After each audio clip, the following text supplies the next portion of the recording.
अस्सलाम वालेकुम। हालात करते हैं परवरिश बरसों, हालात करते हैं परवरिश बरसों, हादसा एकदम नहीं होता। पाकिस्तान, कायदस्तान, लियाकतस्तान, फौजिस्तान, अयूबिस्तान, यक्षयास्तान, भट्टोस्तान, नवाजिस्तान, जरदारिस्तान, इमरानिस्तान, बिलावलिस्तान और मरियम सतान से होता हुआ मसाइलिस्तान और कब्रिस्तान तक का दर्दनाक और अलमनाक सफ़र रखूँगा आपकी खिदमत में इस ख़ास व्लॉग में।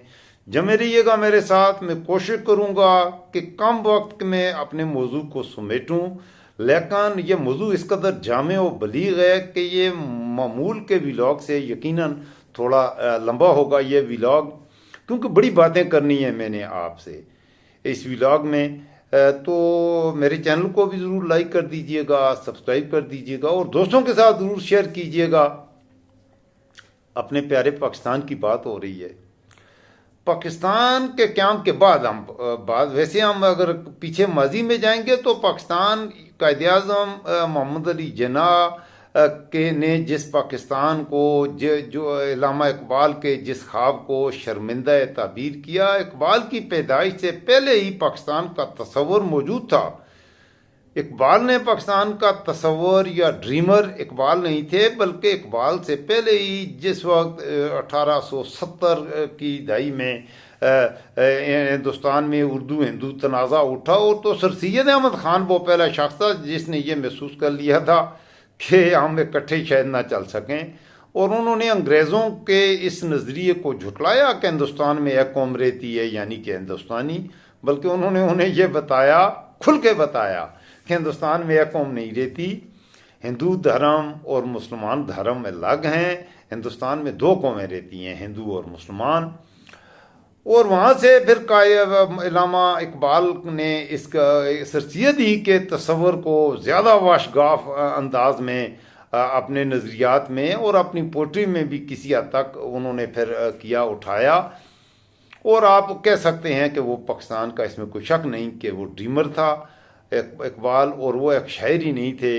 इकबाल शायरी से कुछ बड़ी चीज़ थे। उनके तस्वर पर कायद-ए-आज़म ने बहरहाल पाकिस्तान बन गया, कायदस्तान बना।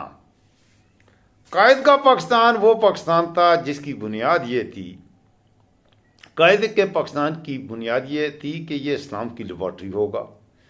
दुनिया में उस वक्त इस्लामी दुनिया का सबसे ज़्यादा आबादी के लिहाज से मुसलमानों का सबसे बड़ा मुल्क, और ये लेबॉर्ट्री बनेगी, एक रोल मॉडल बनेगा आलम इस्लाम के लिए। यह था बुनियादी तस्वर, यह था बानी तस्वर कायद-ए-आज़म के पाकिस्तान का।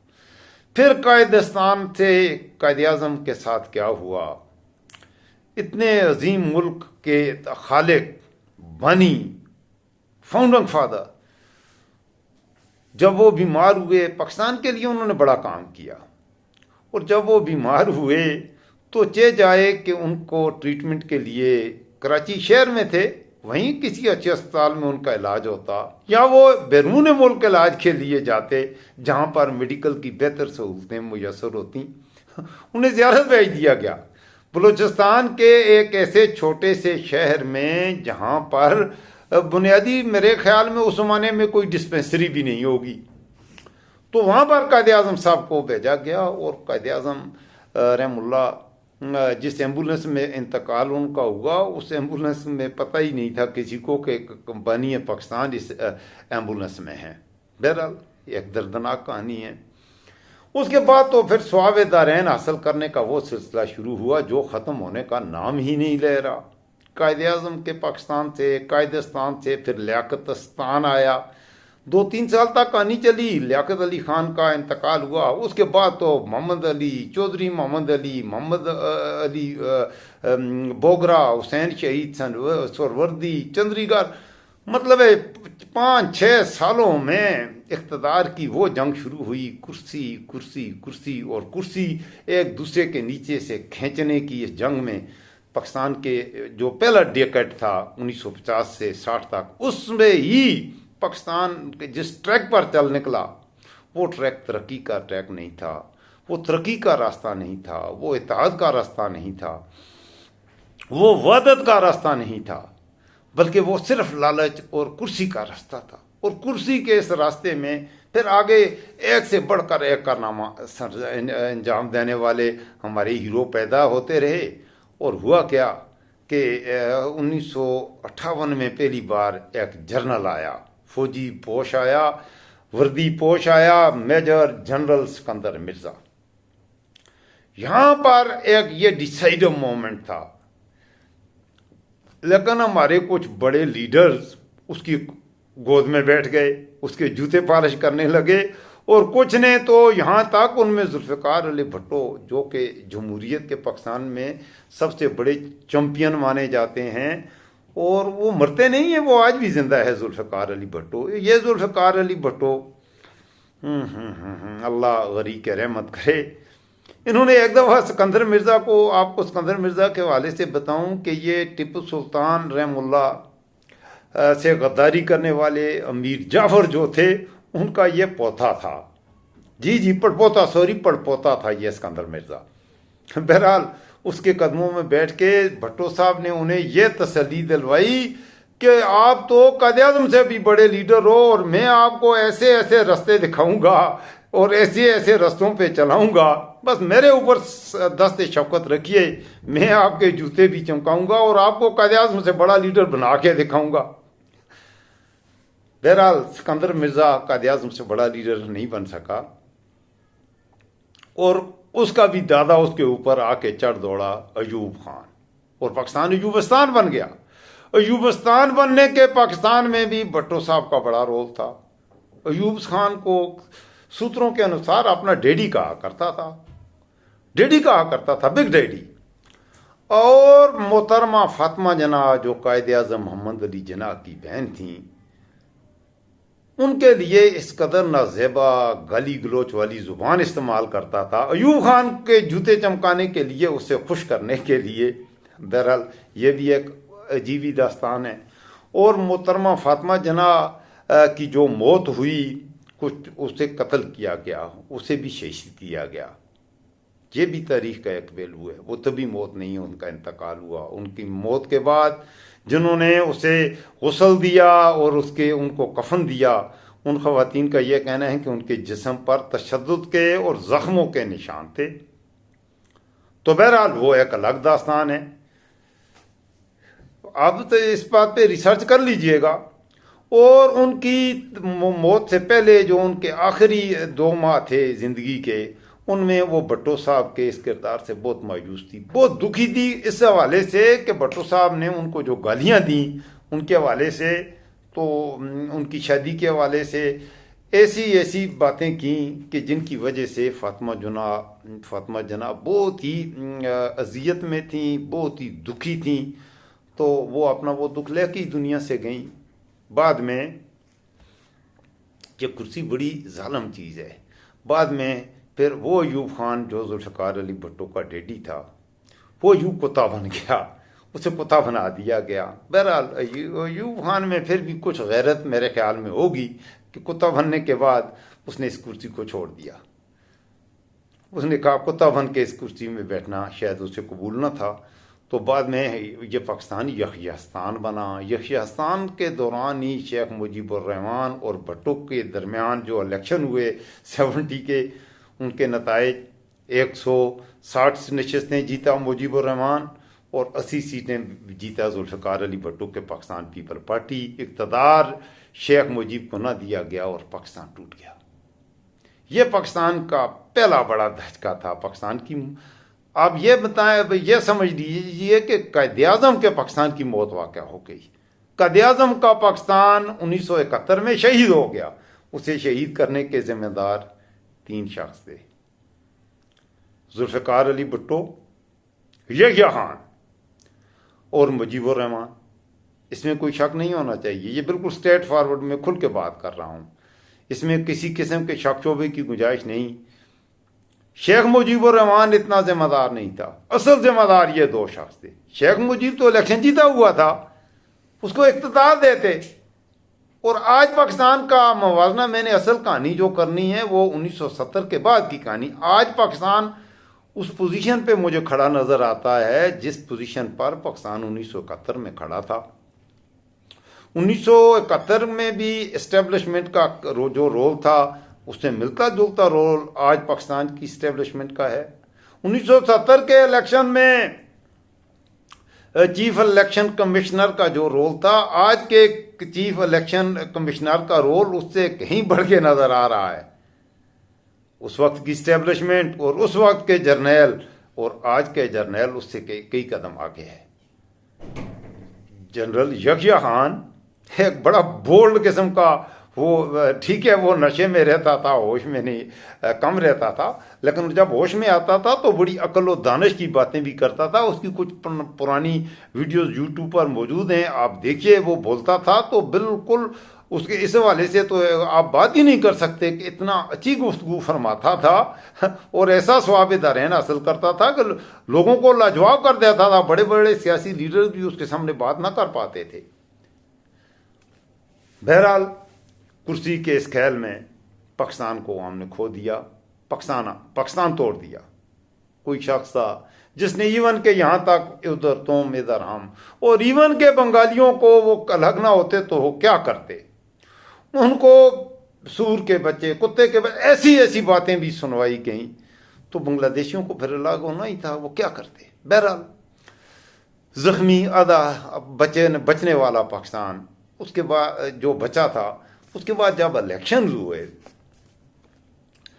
1976 में, तो जुल्फ़िकार अली भुट्टो को उसके मशीरों ने मशवरा दिया कि आप तो बस गए ही गए, और वो इलेक्शन शायद जीत भी जाता, लेकिन उसने वो धांधला किया, अपने मुखालफिन के साथ जो सलूक किया, आज वही सलूक इस वक्त इमरान खान की जमात के साथ हो रहा है। मकाफात अमल होता है, मकाफात अमल होता है, और वो फौजी जनरल जी जिसको जुल्फ़िकार अली भुट्टो बहुत ही काबिल एतमाद समझ के लाया था, कि भुट्टो ने जो ख्याल दूसरों के साथ खेला वो फिर उसके साथ हुआ, वही तमाशा उसके साथ हुआ। उसी जनरल ने उसे तख्तेदार तक पहुंचाया, स्वाबेदारैन हासिल किया। फिर बटोस्तान और यहियास्तान के बाद पाकिस्तान कभी नवाजिस्तान बना, कभी जरदारिस्तान बना, और उसके बाद इमरानिस्तान का थोड़ा सा दौर आया, और उसके बाद होता हुआ अब पाकिस्तान जा रहा है बिलावलिस्तान और मरियमिस्तान बनने। यह एक ऐसा पॉइंट है कि जिस पर हंसें या रोएं, या इस पर अगर आप मुहिब्बुल वतन पाकिस्तानी हैं, पाकिस्तान से मोहब्बत करते हैं, तो सोचें। इलेक्शन 2024 आप बिल्कुल, और उसके बाद के पैदा होने वाले हालात, आप 1970 के इलेक्शन और उसके 2 माह के बाद पैदा होने वाले हालात, और आज के पाकिस्तान के इलेक्शन और उसके 2 माह के अंदर पैदा होने, अभी 2 माह नहीं हुए, 1 माह के अंदर ही जो हालात नजर आ रहे हैं, उससे आप उसे मुवासलत करें, उसका मुवाजना करें 1970 के पाकिस्तान से, तो बहुत सी चीज़ें आपको बड़ी रिजेम्बलेंस नज़र आएगी, बड़े मिलते जुलते से हालात नज़र आएंगे। ऐसे हालात में मुहिब्बुल वतन को होते हैं। अगर आपको पाकिस्तान से कोई मोहब्बत है, अगर आप पाकिस्तान से के मुहिब्बुल वतन हैं, तो आपको सोचना पड़ेगा कि हम यहाँ तक कैसे आ गए। मैंने आपकी खिदमत में इख्तिसार के साथ रखा, क्योंकि मैंने मुख्तसर वक्त में अपनी कहानी ख़त्म भी करनी है।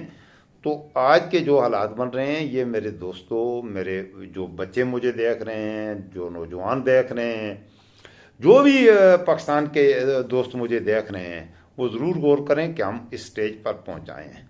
और पाकिस्तान अब जरदारिस्तान और मरियमिस्तान से होता हुआ मसालिस्तान और कब्रिस्तान की जानब में सफ़र नज़र आ रहा है।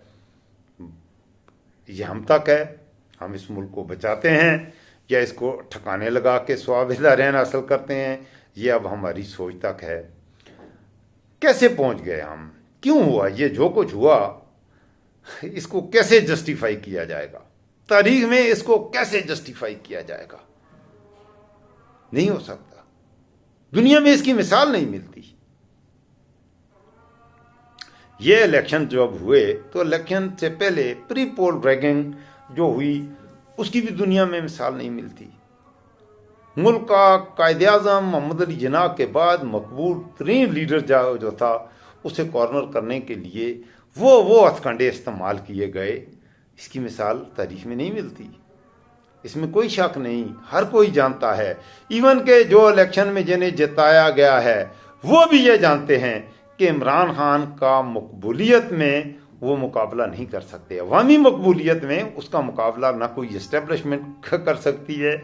अवाम उसे चाहते हैं, अवाम को उम्मीद की किरण नजर आती है अगर पाकिस्तान में कोई, तो वो इमरान खान ले दे के, इसीलिए लोगों अवाम ने उसको वोट दिया। हालांकि इलेक्शन से पहले उस 3 केसेस में उसे जितने घटिया किस्म के झूठे वो केसेस हैं और जितने गलीज अंदाज में ख़ास तौर पे इद्दत निकाह वाला केस, पहले साइफर केस, उसके बाद तो शाखाना केस और उसके बाद गलीज तरीन इद्दत निकाह वाला केस, उसमें उसको सजाएं दी और जेल में अभी भी रखा हुआ है उसे और उसकी बीवी को। उससे पाकिस्तान के लोगों का जज्बा इंतकाम बना, लोगों ने कहा ठीक है, फिर उससे भला भी छीन लिया गया। कौन सी पार्टी है, कौन से इंट्रा पार्टी इलेक्शन, पाकिस्तान में कौन कौन सी जमातों में इंट्रा पार्टी इलेक्शन होते हैं? कभी आपको पता भी चला नून लीग में इंट्रा पार्टी इलेक्शन हुए, नवाज शरीफ के मुकाबले में कोई मदे मुकाबला आया? पीपल पार्टी के इंट्रा पार्टी इलेक्शन हुए, जरदारियों और बटुओं के अलावा उनके मुकाबले में कोई आने की हिम्मत कर सका? एएनपी में इलेक्शन हुए तो बाचा खान की औलाद के अलावा कोई आ सका? जेयूआई में इलेक्शन होते रहे तो क्या मुफ्ती महमूद और उनके फर्जंदान के अलावा कोई उनकी जमात का आदमी उनके मुकाबला भी करने की हिम्मत कर सका? मजाक है इंट्रा पार्टी इलेक्शन, बल्कि एक सिर्फ जमात इस्लामी है जिसके इंट्रा पार्टी इलेक्शन होते हैं। मौलाना मौदूदी रहमुल्लाह का कोई बेटा, उसकी कोई बेटी, उसका कज़न, भाई वगैरह कभी इक़्तिदार में नहीं आया, कभी वो पार्टी का सरबराह नहीं बना। इसके अलावा कौन सी जमात है? आप जमहूरियत की बात करते हैं, इमरान खान की जमात, फिर भी जमात इस्लामी के बाद अगर कोई जमहूरी जमात है पाकिस्तान में तो वो इमरान खान की जमात है। उसका कोई बेटा सियासत में है, उसका कोई बेटा पाकिस्तान की कुर्सी के ख्वाब देख रहा है कि वो पाकिस्तान का प्रधानमंत्री बन के सवाब-ए-दर हासिल करेगा? इमरान खान का कोई भाई, कोई कजन, सबको खुद ही निकाल दिया है। उसके भाई उसके खिलाफ बातें कर रहे हैं, उसका कजन है हफीजुल्लाह नियाजी, उसके खिलाफ बातें कर रहा है। हर टीवी के टॉक शो में वो इमरान खान की बौछाड़ करता है, आप देख लीजिए। तो बहरहाल पाकिस्तान के अवाम ने यह महसूस किया कि और कोई भी नहीं है, ये हमारे साथ क्या खेल तमाशे हो रहे हैं। तो पाकिस्तान की अवाम ने सबको हैरान कर दिया। इलेक्शन के नताइज आए, फॉर्म 45 के नताइज को छोड़िए, जब तक 50% आधे नताइज आ रहे थे तो हर जगह पर पाकिस्तान में तकरीबन 200 सीटों पर इमरान खान के उम्मीदवार लीड कर रहे थे, और लीड भी थोड़ी सी नहीं, कहीं 25, 30, 35, 40 हजार वोटों से लीड कर रहे थे। और बाद में सुबह जब इलेक्शन के नताइज आए वो लीड करने वाले सारे हार गए, 50,000 ज्यादा वोट हो। ये कोई मंतक, कोई दलील? यार कुछ तो शर्म व हया होनी चाहिए, खुदा के बंदो। और अब प्रोटेस्ट होने जा रहे हैं, तो इससे क्या मुल्क तरक्की करेगा?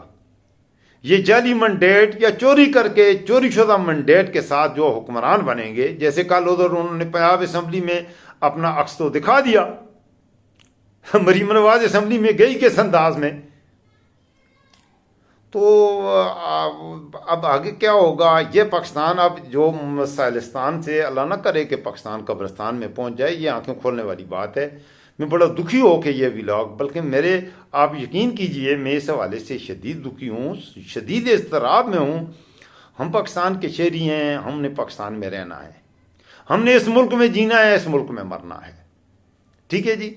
इन्होंने तो इस मुल्क में नहीं रहना, इस मुल्क को ये सिर्फ लूटने के लिए आते हैं, मुल्क को लूटते हैं और दौलत कमाओ और मुल्क से भाग जाओ। लंदन में अपनी दौलत समेट कर ले जाओ, दुबई में ले जाओ, दुनिया यूरोप में कोई सरे माल खरीदता है, कोई एवन फील्ड में जाके माल बनाता है और ख़रीदता है। और पाकिस्तान के अवाम, उन बेचारों को, अक्सरियत को ये पता ही नहीं है कि उनके साथ क्या खलवाड़ा हो रहा है। इस खलवाड़े से निकलने का एक ही रास्ता है, पाकिस्तान के अवाम को जागना होगा। एक बात तो यह है, पाकिस्तान के अवाम को जागना होगा ख्वाब खरगोश से और हकीकत की दुनिया में आना होगा। और दूसरा, इन इलेक्शन में जो 70 अरब रुपए में होने वाले इन इलेक्शन में पाकिस्तान के अवाम का आपके टैक्स का पैसा इन इलेक्शन में लगा। आपका हुक्मरान बनाने के लिए, आपका हुक्मरान बनाने के लिए, इस मुल्क का निज़ाम चलाने के लिए 70 अरब रुपए खर्च हुए आपके टैक्सों, आपके खून पसीने की कमाई के। और वो इलेक्शन क्या हुए, 70 अरब रुपए के बाद निकला क्या और इलेक्शन क्या हुए, उसका तमाशा आपने खुद देख लिया। और सबसे दुख का पहलू जो है वो चीफ इलेक्शन कमिश्नर, काजी फाइज, सुप्रीम कोर्ट का चीफ जस्टिस, इस सब कुछ का जिम्मेदार ये है। ये दोनों हजरात पाकिस्तान की सुप्रीम कोर्ट के वो जजेस जो उसके साथ खड़े थे, उनका बाद में अहम तरीन बात, चीफ इलेक्शन कमिश्नर, उसके नीचे जो इन लोगों ने ये सब कुछ किया, असल उसके पहले ही उसके तर्ज अमल से नजर आ रहा था कि वो चाहता क्या है। हर सूरत में एक शख्स को कुर्सी में लाने के लिए ये सारा खेल खेला गया। और अब इमरान रियाज खान को गिरफ्तार किया गया है सिर्फ उसकी बेटी की आत्मा की शांति के लिए, मरियम नवाज की आत्मा की शांति के लिए इमरान रियाज खान को फिर गिरफ्तार किया गया है। इमरान खान की बीवी को मरियम नवाज की आत्मा की शांति के लिए गिरफ्तार करके सवाब दारैन हासिल किया गया है। ये होता है अदल, ये होता है इंसाफ। इस तरह मुल्क चलते हैं। इस तरह कोई मुल्क तरक्की के रास्ते में जाएगा? या मुल्क में आप क्या समझते हैं कि इससे इकोनॉमिकल स्टेबिलिटी आ जाएगी? जब तक पॉलिटिकल स्टेबिलिटी नहीं होगी, कतई ये मुमकिन ही नहीं है कि आप समझें कि यहाँ पर इकोनॉमिकल स्टेबिलिटी आएगी या मुआशी तौर पर यह मुल्क स्टेबल होगा। कभी नहीं हो सकता। और इनके जिम्मेदारों को इनके आर्टिकल 6 एक बार सजाएं दो, आइंदा के लिए फिर वो चोर दरवाज़ों से करने वाले, मुल्क पर वार करने वाले, हमलावर होने वालों के रास्ता तो बंद करो, खुदा के बंदो। और ये बात तारीख मौजूदा इस्टेब्लिशमेंट के वो शख्स सब जानते हैं कौन है, वो हमारे हाफिज साहब। हम फौज के ख़िलाफ़ में बात नहीं करना चाहता, वैसे फ़ौज के ख़िलाफ़ भी जो रद्द-ए-अमल आ रहा है इस वक्त, आप सुन लीजिए, अख्तर मैंगल की तकरीर भी सुन लें और अहमद वली खान की तकारीर भी सुन लें। वो खुल के कह रहे हैं कि ये सब कुछ जर्नैलों ने किया है। हाँ जी, खुल के कह रहे हैं जर्नैलों ने किया है। मैं तो एक आम सा आदमी हूँ और मुझे इन बातों पे, मुझे भी बाज़ औक़ात मेरे दोस्त हम भी करते रहते हैं कि ये तुम्हें मार देंगे, यार तू इतना ताकतवर आदमी तो है ही नहीं है। बस क्योंकि कोई आवाज़ तो उठती है तेरी, तो कोई आवाज़ उठाने वाला भी नहीं होगा, मार दें, यही कर सकते हैं। तो ऐसे ही सही, मैं तो बहरहाल अपनी तरफ से सच करने की कोशिश करूँगा। मेरे लिए तो सबसे अहम पाकिस्तान होगा। पाकिस्तान है तो ये अदारे हैं, पाकिस्तान है तो इनकी चोरियां हैं, डाके हैं, सारा कुछ है। पाकिस्तान ही नहीं है तो पीछे रह क्या जाता है। तो हमारी तो पहली तरजीह सबसे पहले बहरहाल पाकिस्तान ही होगा। और पाकिस्तान के लिए मैं ये कहता हूँ कि इन लोगों ने पाकिस्तान पर जुल्म किया है और ये तीनों इसके ज़िम्मेदार हैं। मैं खुल के ये बात कहता हूँ कि चीफ इलेक्शन कमिश्नर नाकाम हुआ है, एक फेयर और ट्रांसपेरेंट इलेक्शन करने में मुकम्मल तौर पर नाकाम हुआ है। ये इलेक्शन नहीं है, ये इलेक्शन एक भूंडा मजाक है। जमहूरियत के साथ, किसी भी मुल्क में किसी डेमोक्रेटिक सिस्टम के साथ एक मजाक है। पाकिस्तान के अवाम के वोट के साथ मजाक है। उसका अवाम का एतमाद चोरी किया गया है, अवाम का वोट चोरी किया गया है और इन्होंने करवाया है। और चीफ इलेक्शन कमिश्नर में इसलिए कहता हूं कि वो निचले दर्जे का चोर है, उससे करवाया गया है। ये कोई बात है? फिर चीफ इलेक्शन कमिश्नर के बाद जो जस्टिस ने जो फैसले दिए हैं, फाइजीसा ने और इस्लामाबाद हाई कोर्ट ने, ऐसे होता है अदल, ऐसे होता है इंसाफ। पीटीआई के उम्मीदवारों से कागजात नामजदगी छीन रहे हैं, मर्दों को जेलों में, औरतों को जेलों में, खवातीन को सड़कों पे बाल पकड़ के घसीटा जा रहा है, एक सियासी जमात की खवातीन को, कारकुनों को। और बिल्कुल उसे कंपेन करने का भी नहीं मौका दिया गया उस जमात को। इसके बावजूद वो जमात 200 सीटें जीत रही थी, 200 सीटें इसके बावजूद वो जीत गई थी जबरदस्ती। एमक्यूएम 2000, 3000, 4000 वोटों वालों को जता दिया है। इल्ताफ हुसैन जो एमक्यूएम का बानी है, वो क्या कह रहा है लंदन से, उसको तो सुनो। वो भी कह रहा है कि पीटीआई के साथ धांधली हुई है। पीटीआई के मुखालफीन जमात इस्लामी क्या कह रही है? इवन के मौलाना फजल रहमान भी कभी आपने ख्वाब में भी देखा था कि वो इमरान खान की हमायत में बोलेगा? वो भी कह रहा है ज्यादती हुई है। मुफ्ती अहमदुल्ला कल मैं सुन रहा था, वो एक प्रोग्राम में कह रहा था, उसने कहा इमरान ने इलेक्शन जीता हुआ था। तो ये जो भोंटा मजाक है, इसका जिम्मेदार कौन है, उसका तयन करें ना। और हमारे जनरल साहब जिनका ये काम नहीं है, वो अगर इस तरह के मामलात में पाकिस्तान की तबाही करने वालों की सरपरस्ती करेंगे तो फिर ये मुल्क कहां जाएगा।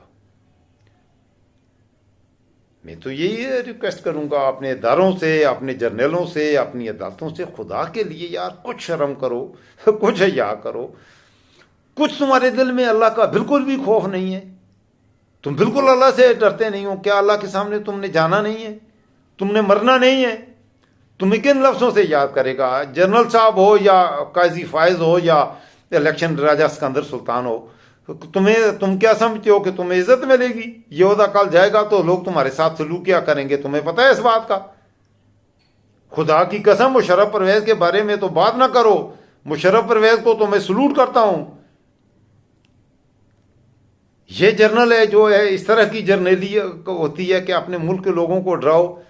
पाकिस्तान के अवाम पाकिस्तान की फौज से डरें। आपकी फौज तो आपको एहसास तहफ़्फ़ुज़ देती है, आपकी इदारे, आपकी अदलिया, आपकी पुलिस किसी मुल्क की एहसास तहफ़्फ़ुज़ देती है अपने अवाम को। और हमारे मुल्क के अवाम को हमारे ये इदारे डरा रहे हैं और डर गए हैं, लोग डरे हुए हैं। इस तरह की ज़हनियत जब बनेगी तो मुल्क फिर कहां पहुंचेगा। पाकिस्तान इस वक्त शदीद खतरात में। आप यकीन कीजिए, जो दोस्त पंजाबी सिंधी मेरे दोस्त सुन रहे हैं मुझे, हमारा के पी के में फिर अल्लाह का करम है, अल्हम्दुलिल्लाह अल्हम्दुलिल्लाह। गो के जुल्म हम पे भी थोड़े नहीं हुए। पठानों के भी एक एक जिस्म के एजाज से खून रस रहा है। पठानों पर जो जुल्म हुआ है वो शायद किसी पर नहीं हुआ, लेकिन पठान अपनी आज़ादी पर कंप्रोमाइज़ नहीं करता। उसे मारो, उसको जख्मी करो, उसके जिस्म को लहूलुहान करो। बहरहाल वो आज़ादी की वो अपनी उससे हटेगा नहीं, इसलिए पठानों ने धांधली नहीं होने दी। यहाँ पर के पी के में धांधली नहीं हुई। नताइज आपके सामने हैं। नताइज यही पंजाब में भी आने थे, सिंध में आने थे, यही नताइज बलूचिस्तान में भी आए थे। लेकिन आप लोग, हमारे पंजाब के भाई, हमारे सिंधी भाई और हमारे बलूची भाई, अपने वोट के तकद्दुस का तहफ़्फ़ुज़ आप नहीं कर सके। के पी के पठानों ने अल्हम्दुलिल्लाह तहफ़्फ़ुज़ किया है। तो आपसे मैं तो यही पैगाम दूंगा कि आप भी अपने वोट की हुर्मत, अपने वोट के तकद्दुस का तहफ़्फ़ुज़ करना जब तक नहीं सीखेंगे, आपके ऊपर यही लोग सवार रहेंगे। आप गुलामी की जिंदगी से कभी नहीं निकलेंगे। यही कुछ कहना था। मैं फिर आखिर में वही शेर जो शुरू में पढ़ा था दोहरा कर इजाज़त चाहूँगा। और साथ ही मैं ये भी अर्ज करूँगा कि इस व्लॉग को बिल्कुल मनोहन जैसा का तैसा आप दोस्तों के साथ भी शेयर कर दीजिएगा। मुझको ऐसे व्लॉग्स बनाने से अगर कोई ख़तरा होगा या कुछ होगा, वो मैं अपने रब पे छोड़ता हूँ। मुझे पता है मेरा मुहफ़्फ़िज़ मेरा अल्लाह है। मैं अपने अल्लाह पर यकीन करता हूँ, और जो अल्लाह पे यकीन करते हैं उसे ये दुनिया के फ़िरौनों, नमरूदों, यजीदों, शद्दादों से डरने की ज़रूरत नहीं। मैं अल्लाह पे यकीन करता हूँ, लिहाजा मैं दुनिया के किसी फ़िरौन, नमरूद या शद्दाद से बिल्कुल नहीं डरता। मैं सिर्फ़ अपने अल्लाह से डरूँगा और अपने अल्लाह ही से मदद मांगूँगा। और मैं इमरान खान की साहब की तरह इय्याका नअबुदु व इय्याका नस्तईन भी कहूँगा, और साथ इहदिनस सिरातल मुस्तकीम सिरातल्लज़ीना अनअमता अलैहिम गैरिल मग़दूबि अलैहिम वलज़्ज़ालीन। मैं इस पूरे पे ईमान रखता हूँ। मैं सब पे, पूरे कुरान पे ईमान रखता हूँ। मुझे रखिएगा दुआओं में याद। अपना खुद ख्याल रखिएगा। मुल्क पाकिस्तान में रहते हैं आप, जहाँ कोई किसी का ख्याल नहीं रखता। अल्लाह आपका मुहफ़्फ़िज़ व निगहबान हो। अल्लाह मेरे पाकिस्तान का मुहफ़्फ़िज़ व निगहबान हो। पाकिस्तान जिंदाबाद। अस्सलामु अलैकुम।